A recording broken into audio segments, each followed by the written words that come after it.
this is for tonight's dinner. They requested a cheeseburger, so we will get it out. So this is our family dinner. Right there, the bun. Ganun lang. Yeah, we can make it in the house. Ayan, ako na lang siya. So, ito pala yung the rest of the bun. So, this will be a cheese burger. Yes, you can make it at your house without, okay. Binatter ko lang yan siya. So, by the way, this,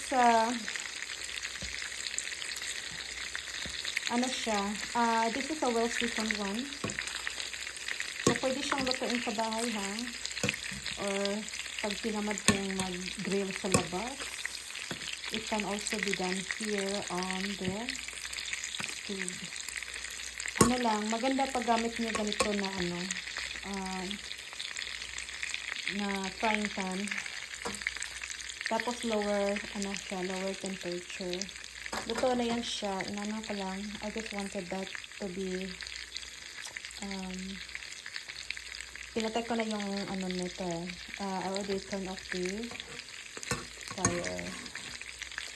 The stove on this one. So this is just like relaxing and the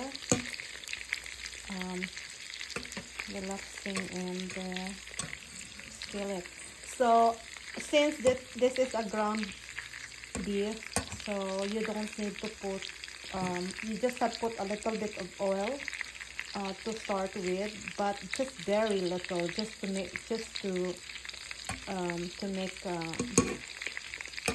put a little bit of oil on the skillet while it started. Kasi itong mga nito, this oil is coming from the meat here. So ma-oily talaga siya. So, ano na lang, baliktad ko lang yan siya, and then tapos na to, takpan para you cover it up so madali siya maluto, para siguradong luto siya.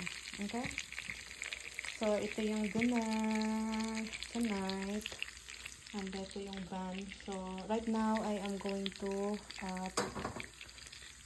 put it together, and it will turn out as a cheese